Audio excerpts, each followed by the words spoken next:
Good morning. We are in the 7th grade from Rye, New Hampshire in the U.S. Today our class will be teaching you about the moon. We got these special moon rocks, and they resemble like some of the features of the Earth rocks right below your feet. Like they have some of the same materials. NASA stands for National Aeronautics Space Administration. You may not think that this information does not matter whatsoever, but this space company lent us the moon rocks because of our teacher, Miss Adams' training for the cause. You may not know many things about the moon rocks, and that's because there's so much information to go with it.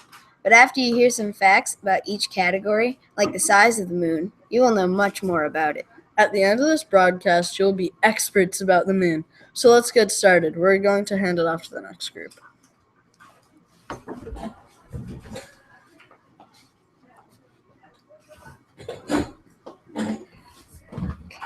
Hello. We're going to teach you the size of the moon. And compared to the Earth. Yeah. So say this soccer ball Is the Earth. is the Earth. Size-wise. We have 6 different size balls. There's a little toy baseball. And a kickball. There's a kickball. a crossball. Marble. Blue tennis ball. A tennis ball. And a golf ball. Most guesses are either usually sort of the lacrosse ball, or some go for the golf ball, but it's actually the blue tennis ball, which is... if that's what you thought it was, then you're correct. Yay! Now off to the next group to teach you the distance.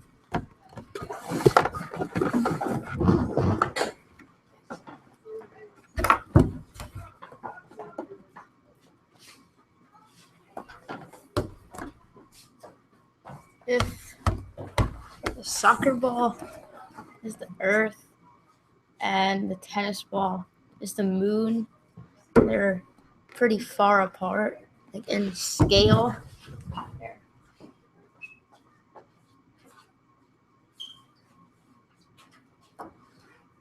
So there's the Earth.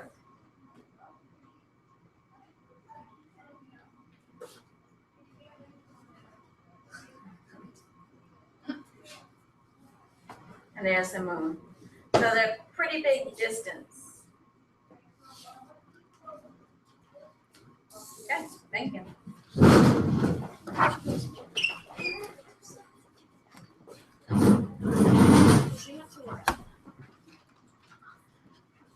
Oh, and that distance represents 385,000 kilometers. Okay.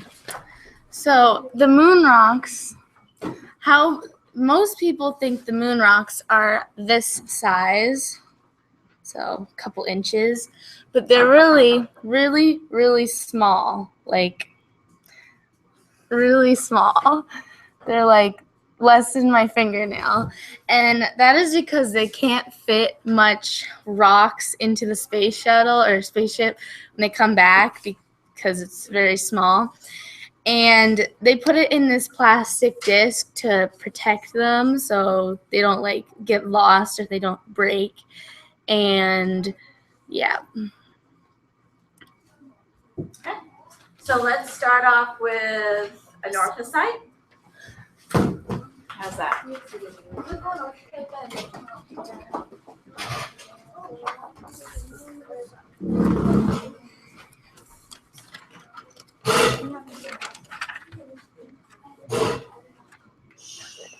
Okay, so we're here to teach you about anorthosite. There are many types of rocks on the moon. The one we specialize in is the most common. It is called anorthosite. It is mostly white and it makes up most of the highlines. The feldspar on these rocks is what makes the color whitish. The feldspar was not always this brighter color. It was a gray shade until a meteor hit the moon, or many meteors, and these rocks got their color changed to one we now know to be white. Now we'll hand it over to the next group. So I don't know if you can see, it's a little bit of glare. But they are white.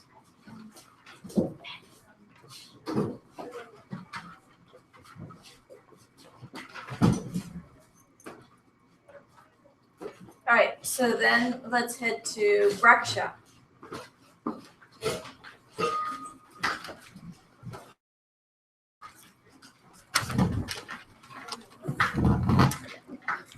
Okay. The rock is formed when the meteorite hits the moon's surface and heats up. All of the rocks that are around it stick together to form one rock. This is why the rock looks like pavement, because it's a mixture of all of rocks, and Breccia is the rock of a combination of rocks. The rock was retrieved by Apollo 15 in July and August of 1971 near Hadley Ryle Canyon. It was lying loose right on the surface of the moon.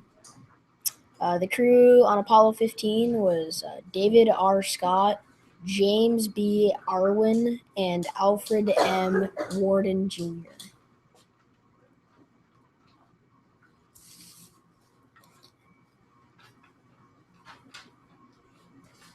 That's what Breccia looks like. Can't really see it though. There we go. How about this? So when you look at it, you should be able to see some white. On the screen, you can't. The students are actually looking on the screen. But here, you should be able to see some white pieces.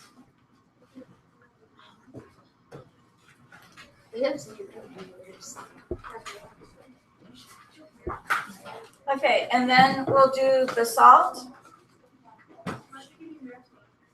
Basalt.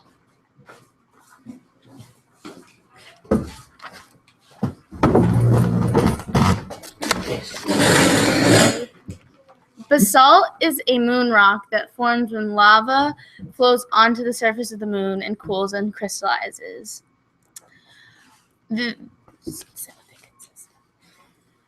They consist mainly of Pyrazine. pyrazine and feldspar and lesser amount of olivine and ilmenite. The crystals, just say that. Right here? Yeah. Just say what? Just like this. The basalt flows and fills the lowlands on the moon. The lowlands cover half the moon's face. The flooded lowlands are called a mare, which is sort of like a moon sea. Also, basins from meteorites get filled with basalt From lava. from lava flows. Each basalt has its own sort of like distinction, sort of like snowflakes do. The chip in this disc weighs 1 gram, and it was removed from a bigger rock because they can't bring. Well, yeah, it was. In August 1971, the rock was collected by the Apollo 15 astronauts at the east edge of Mare Imbrium.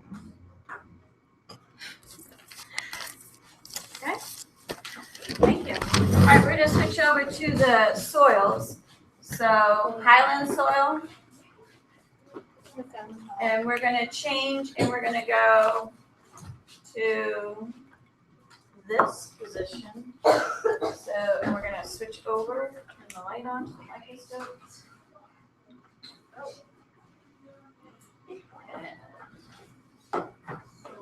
This is the highland soil. Hello.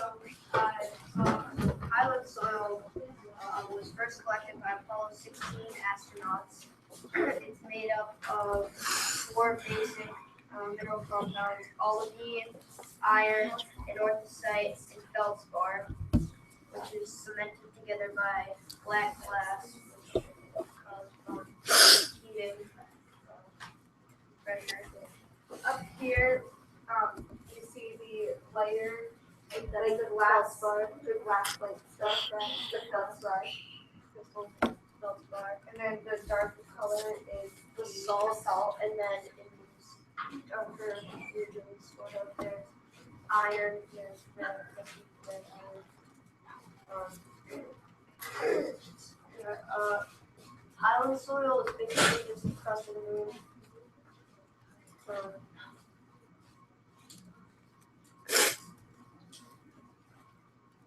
This sample is numbered 68,501.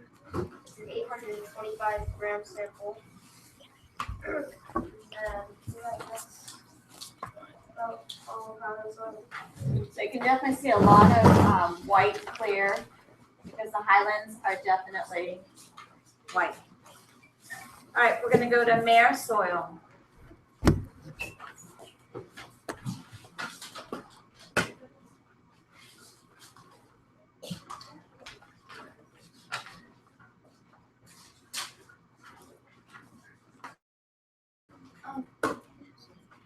This is I'll put one person here. There we go. this is a sample of mare soil. And we got this in 1972 on Apollo mission 17. And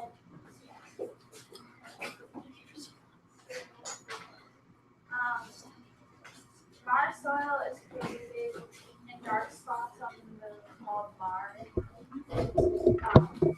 These grains are produced by asteroids hitting the salt, like this shown. The astronauts who were on this trip were Harrison Smith,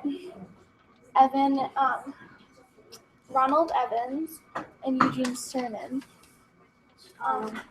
The clear spots in this are feldspar. The black parts are the salt, and there are some red spots, which I forget what they're called. And there are also some blue. You can't really see it over here. You can't really see it that well on this, but it's called feldspar. That's what it's called.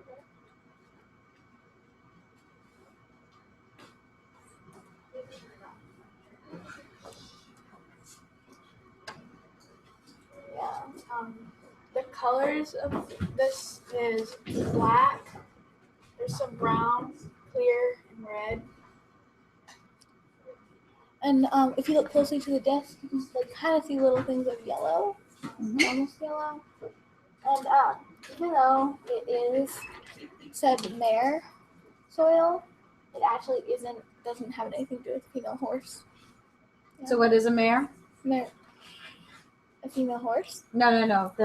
For the moon. It's a dark spot on that. Yeah, it's like a dark spot on the moon created by a crack in the moon, and lava comes up through the crack, and then creates a dark spot and dries.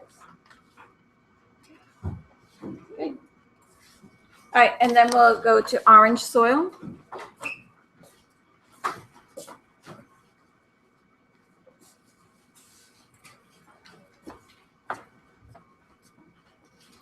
So orange soil, it's not actually a soil, it's more of a volcanic ash because it is just a bunch of black and red spheres or balls that came together when the volcano erupted, and they're like glass. It came from 3.5 billion years ago from when sprays of lava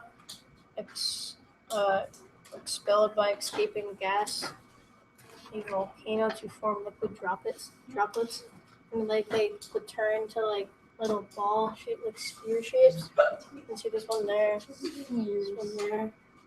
It's kind of weird. There's a couple of them there, and then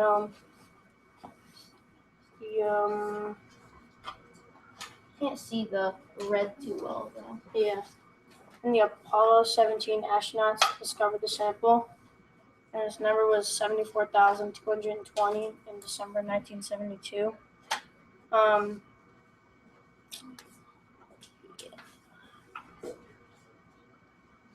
So that's the orange soil. All right, thank you. And do we have someone doing the closing? No, someone was going to do it? No? Okay, so I'd like to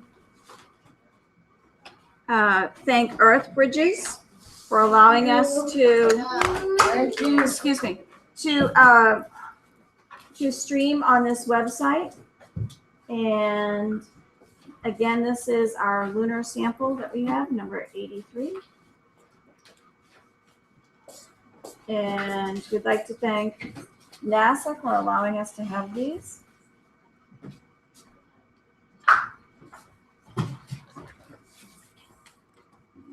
I'll block out the glare. And thank you for everyone for listening. No one's listening. We had one person.